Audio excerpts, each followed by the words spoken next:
Hi everyone. आज हम लोग एनसीईआरटी क्लास फर्स्ट का रिमझिम बुक का चैप्टर 7 पढ़ रहे हैं। बंदर और गिलहरी। एक बंदर पेड़ पर बैठा था। बंदर की पूंछ बहुत लंबी थी, इतनी लंबी थी कि जमीन तक लटक रही थी। एक गिलहरी जमीन पर उछल कूद कर रही थी। ये जो गिलहरी है ये उछल कूद करते हुए बंदर के पूंछ में लटक जाती है। अचानक उसे पूंछ दिखाई दी। उसने सोचा यह झूला कहाँ से आ गया, थोड़ी देर पहले तो नहीं था। वह पूंछ पर चढ़कर झूलने लगी। बंदर को गुदगुदी हुई। उसने नीचे देखा। वह हंसकर बोला, बहन गिलहरी यह क्या कर रही हो? मुझे गुदगुदी हो रही है। गिलहरी चौंकी। बंदर भैया यह तुम हो? मैं तो तुम्हारी पूंछ को झूला समझ के झूल रही थी। बड़ा मज़ा आ रहा था। और गिलहरी हंसती हुई पेड़ की डाली पर चढ़ गई। इस तरह ये हमारी स्टोरी फिनिश होती है। एकदम छोटी सी स्टोरी थी। इसके बाद हम चैप्टर 8 पतंग इसको पढ़ रहे हैं। सरसर सरसर उड़ी पतंग, फर फर फर फर उड़ी पतंग, इसको काटा उसको काटा, खूब लगाया सैर सपाटा। अब लड़ने में जुटी पतंग, अरे कट गई लूटी पतंग। सरसर सरसर उड़ी पतंग, फर फर फर फर उड़ी पतंग। इसमें जो पतंग है, पतंग के बारे में है, किस तरह सरसर सरसर उड़ रही है और फरफराते हुए पूरा लहराते हुए उड़ रही है। कभी जब पतंग साथ साथ कई पतंग उड़ती हैं तो एक दूसरे को काटते हुए पतंग ऊपर तक उड़ जाती हैं। फिर अगर वो कट जाती हैं तो फिर नीचे गिर जाती हैं। तो इस तरह ये पतंग के बारे में इस पोएम में पतंग के बारे में है। चैप्टर 9 है क्लास 1 की रिमझिम बुक से ही। गेंद बल्ला। गेंद ने बल्ले से कहा, तुम मुझे क्यों मारते हो? गेंद और बल्ले हैं जो कि एक दूसरे से बातें कर रहे हैं। तो गेंद ने बल्ले से कहा, तुम मुझे क्यों मारते हो? बल्ले ने कहा, मारो नहीं तो खेले कैसे? जब गेंद को फेंका जाता है और बल्ले से मारा जाता है, इस तरह से हम मैच खेलते हैं। तो जो गेंद रहती है वो शिकायत करती है, तुम मुझे क्यों मारते हो? बल्ले, मारो नहीं तो खेल कैसे हो? गेंद जब बल्ले के पास आई तो उसने उसे जोर से मारा। गेंद कुदकती फुदकती दूर जाकर एक झाड़ी में छिप गई। बल्ला उसे ढूंढता रहा। ढूंढते ढूंढते शाम हो गई। अंधेरा घेरने लगा। गेंद खुश थी कि बल्ला परेशान हो रहा है। बल्ला निराश होकर लौट चला। तभी गेंद ने झाड़ी में से चिल्ला के कहा, मैं यहाँ हूँ, आओ मुझे ले लो। बल्ले ने उसे झाड़ी के नीचे से खींचकर उठा लिया। गेंद ने कहा, देखो अब मुझे मत मारना। तो इस तरह ये छोटी सी स्टोरी खत्म हो गई। चैप्टर 10 है बंदर गया खेत में भाग। ये देखो ये बंदर महाराज बैठे हुए हैं जो कि जो साग है, साग को खाने में जुटे हुए हैं। बंदर गया खेत में भाग, चुट्टर मुट्टर तोड़ा साग। उसने चुट्टर मुट्टर करके थोड़ा थोड़ा छोटे छोटे साग को तोड़ा। आग जलाकर चट्टर मट्टर साग पकाया, खद्दर बद्दर। साग पकाया खद्दर बद्दर। और आग कैसे जलाई? चट्टर मट्टर। सापड़ सुपड़ खाया खूब। खाया उसने सापड़ सुपड़ करके। पोछा मुँह उखाड़ कर दूब। मुँह कैसे पोछा? दूब को उखाड़ के। चलनी बिछा ओढ़ कर सूप। चलनी बिछाया और ओढ़ कर सूप। डट कर सोए बंदर भूप। बंदर उसने पहले जाके खेत से साग तोड़ा, फिर उसको आग जला के चट्टर मट्टर साग पकाया, खद्दर बद्दर सापड़ सुपड़ खाया, मुँह पोछा उठाकर उखाड़ कर दूब। चलनी बिछा ओढ़ कर सूप, डट कर सोए बंदर भूप। ये छोटी सी हमारी कविता है, बहुत प्यारी सी। क्या बिछाया और क्या ओढ़ा? बंदर चलनी बिछाकर सूप ओढ़कर सो गया। इसके बाद हम चैप्टर 11 पे आ गए। ये एक बुढ़िया नामक एक स्टोरी है। इसमें कुछ कलाकृतियाँ बनाई गई हैं और एक बुढ़िया की स्टोरी है। कहीं एक बुढ़िया थी जिसका नाम नहीं था कुछ भी। एक बुढ़िया थी लेकिन उसका कोई भी नाम नहीं था। वह दिन भर खाली रहती थी, वह कोई काम नहीं करती थी। काम नहीं था कुछ भी, काम ना होने से उसको आराम नहीं था कुछ भी। जब कोई कुछ काम नहीं करेगा तो कोई वो आराम कैसे करेगा? वो तो कुछ भी उसको आराम ही आराम है, लेकिन तब भी उसको चैन नहीं मिलता। कोई दिन भर कैसे बैठा रह सकता है बिना काम किए? ऐसे तो हम एकदम बोर हो जाएंगे। काम नहीं था कुछ भी, काम न होने से उसको आराम नहीं था कुछ भी। दोपहरी दिन रात सवेरे शाम नहीं थी कुछ भी। ये देखो बुढ़िया है, बुढ़िया जो हमेशा बैठी रहती थी, उसे कोई काम नहीं था। अब आप डिसाइड करिए कि आप काम बताओ। बुढ़िया के इसमें क्वेश्चन दिया गया है, बिना नाम वाली बुढ़िया का कोई नाम रखो। आप कोई नाम रख दो। दिन भर खाली रहती थी, उसके लिए कुछ काम सुझाओ। तो उसके लिए क्या काम सुझा रहे हैं? उसके लिए आप अपने ढंग से कुछ काम सुझाइए। यहाँ पे देखिए कुछ कलाकृतियाँ बनाई गई हैं बुढ़िया की ही। उसके लिए इसमें से कोई भी काम आप सुझा सकते हैं। इसके बाद हम लोग चैप्टर 12 पढ़ रहे हैं। इस चैप्टर का नाम है मैं भी।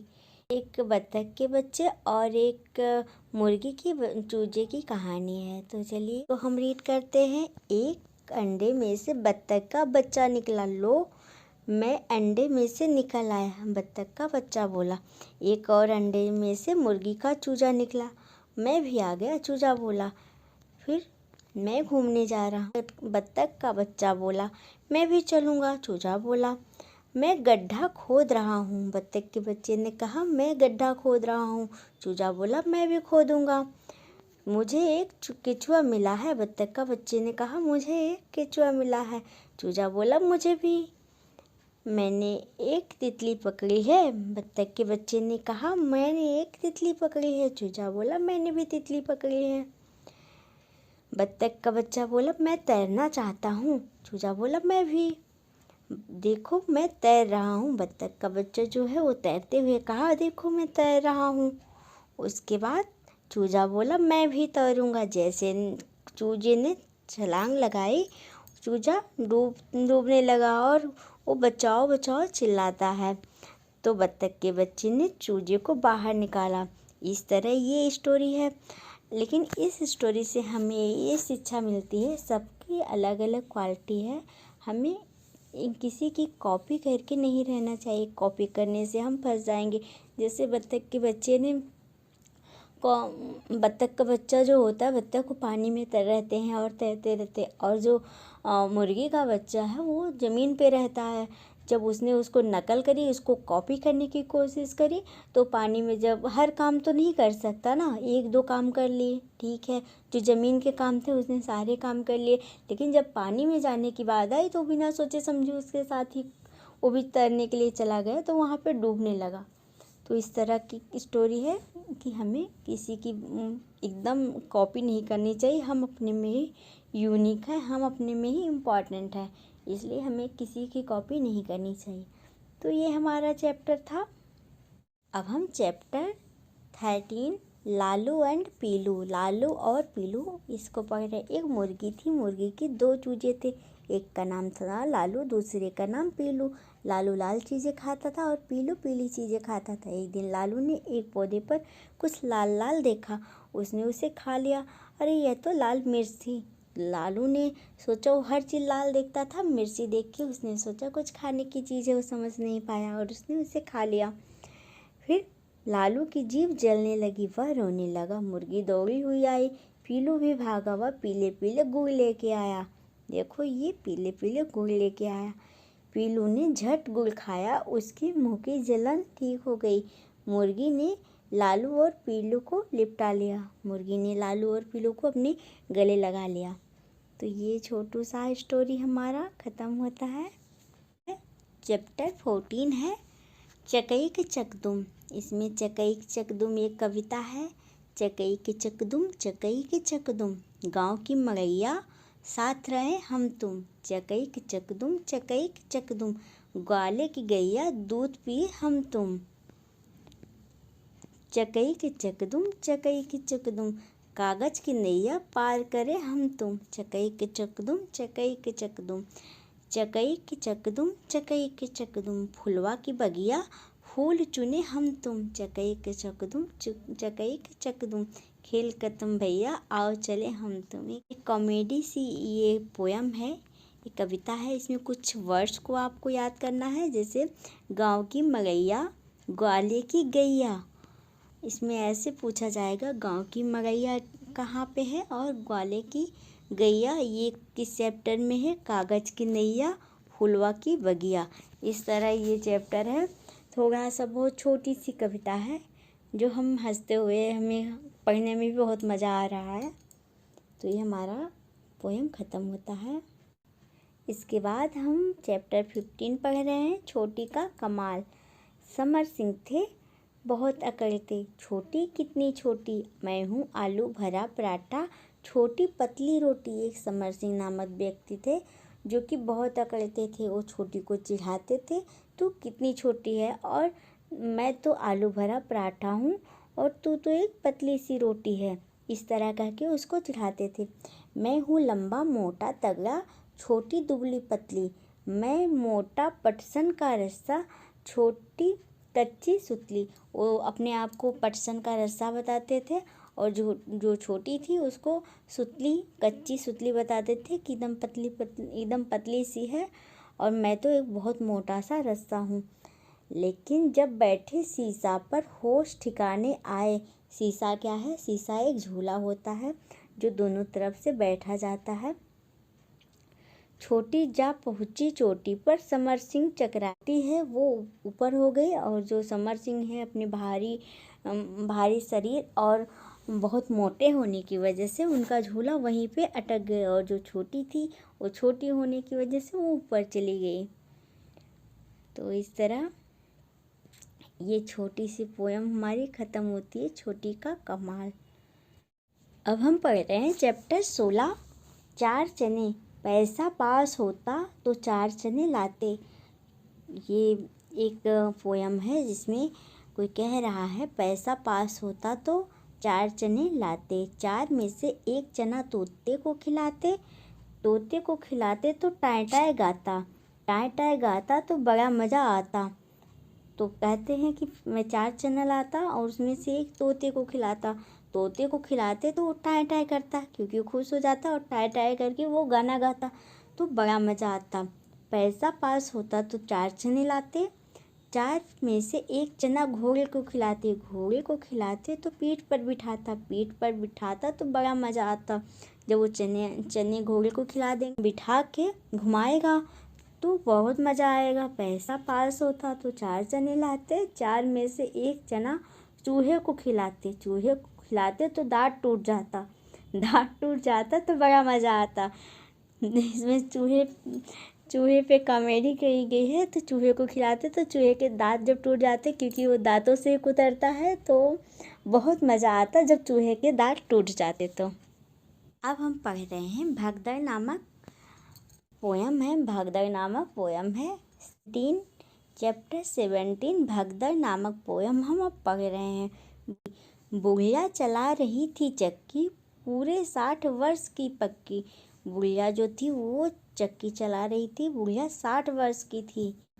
दोने में थी रखी मिठाई, पर उड़कर मक्खी आई। बुढ़िया बांस उठाकर दौड़ी, बिल्ली खाने लगी पकौड़ी। झपटी बुढ़िया घर के अंदर, कुत्ता भागा रोटी लेकर। बुढ़िया तब फिर निकली बाहर, बकरा घुसा तुरंत ही भीतर। बुढ़िया चली, गिर गया मटका, तब तक वह बकरा भी सटका।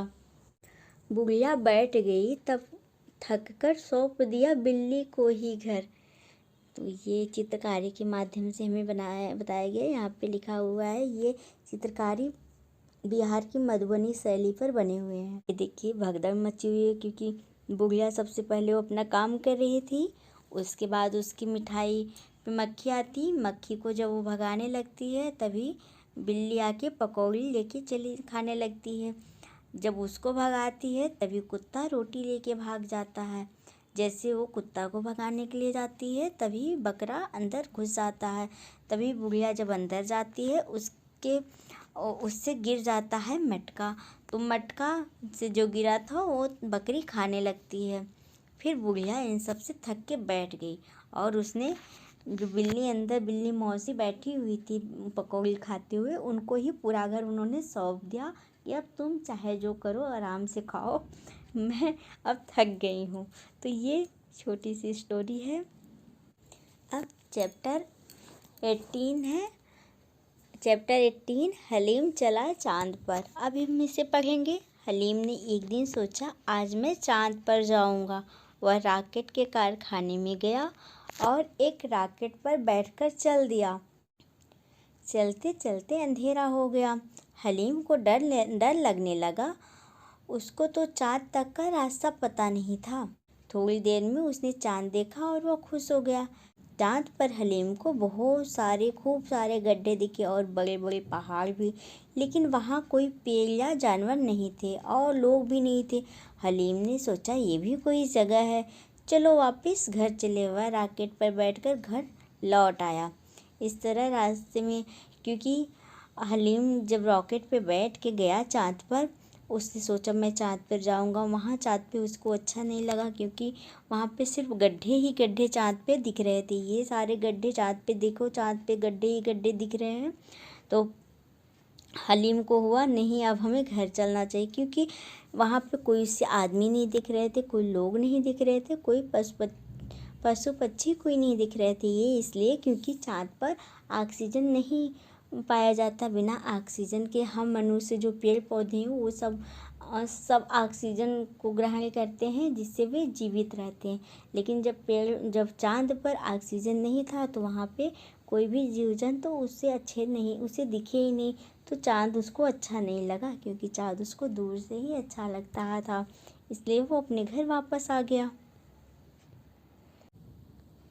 अब हम चैप्टर 19 हाथी चल्लम चल्लम नामक कविता को पढ़ेंगे। हल्लम हल्लम हौदा हाथी चल्लम चल्लम, हम बैठे हाथी पर, हाथी हल्लम हल्लम। लंबी लंबी सूंड फटाफट फट्टर फट्टर, लंबे लंबे दांत खटाखट खट्टर खट्टर। भारी भारी मूल मटकता झम्मम झम्मम, हल्लम हल्लम हौदा हाथी चल्लम चल्लम। पर्वत जैसी दे थुलथुली थल्लम थल्लम, हालर हालर दे हिले जब हाथी चल्लल। खंभे जैसे पाँव धपाधप बढ़ते घम्मम, हल्लम हल्लम हौदा हाथी चल्लम चल्लम। हाथी जैसी नहीं सवारी अग्गड़ बग्गड़, पीलवान पुच्छन बैठा है बांधे पगड़। बैठे बच्चे बीच सभी हम, डग्गम डग्गम, हल्लम हल्लम हौदा हाथी चल्लम चल्लम। दिन भर घूमेंगे हाथी पर, हल्लर हल्लर। हाथी दादा जरा नाच दो थल्लर थल्लर, अरे नहीं हम गिर जाएंगे घम्मम घम्मम, हल्लम हल्लम हौदा हाथी चल्लम चल्लम। ये टंग ट्विस्ट वाली पोयम है। इसमें हाथी के बारे में है कि हाथी का जो शरीर होता है वो बहुत बड़ा सा पर्वत जैसे थुलथुला होता है, और जब चलता है तो उसके जो पाँव होते हैं वो खंबे जैसे धपाधप करके चलता है। और जो हाथी पे सवारी करने वाले रहते हैं, पीलवान पुच्छन बैठा पागे पगड़ी बांध के चलाते हैं, और हम बच्चों को भी बैठा के ऊपर तक चारों ओर बैठा के घुमाते हैं। ये देखिए, ये बच्चों को बैठा के घुमा रहा है, ये बच्चों को बैठा के घुमा रहा है। और हाथी देखो चल रहा है, मोटा सा बड़ा सा हाथी, पर्वताकार हाथी चल्लम हल्लम हल्लम हौदा हाथी चल्लम चल्लम। इसकी सूंड लंबी सी सूंड है और दांत बड़े दो बाहर निकले हुए रहते हैं। इस तरह हाथी का जो पूरा शरीर रहता है वो बहुत ही बड़ा रहता है। इस तरह हाथी का जो शरीर है वो पूरा बहुत बड़ा रहता है। ये देखिए यहाँ पे इसके सूंड रहते हैं, ये सूंड है, इसका पाँव है, इसकी पूँछ छोटी सी रहती है, झाड़ू की जैसी पूँछ रहती है, और कान भी, ये कान है उसका जो कि सूप के आकार का कान भी होता है। एक कान सूप के आकार का उसका कान होता है, और ये दो दांत उसके बाहर रहते हैं। वैसे हाथी बहुत प्यारा जानवर होता है, जो कि हम अक्सर हाथी को देखते हैं हमारे मार्केट में, हमारे आसपास में कभी कभी घूमने के लिए। जो हाथी को पालने वाले रहते हैं वो कभी घुमाते हुए हमारे आसपास लेके आते हैं। तो ये छोटी सी पोयम है जो कि टंग ट्विस्टेड पोयम है। जो कि टंग ट्विस्टेड पोएम है, बहुत ही प्यारी सी है। ये हमारा पूरा आज चैप्टर ख़त्म होता है। लेसन 1 की रिमझिम बुक का सारे चैप्टर यहाँ पे ख़त्म होते हैं। Thanks for watching.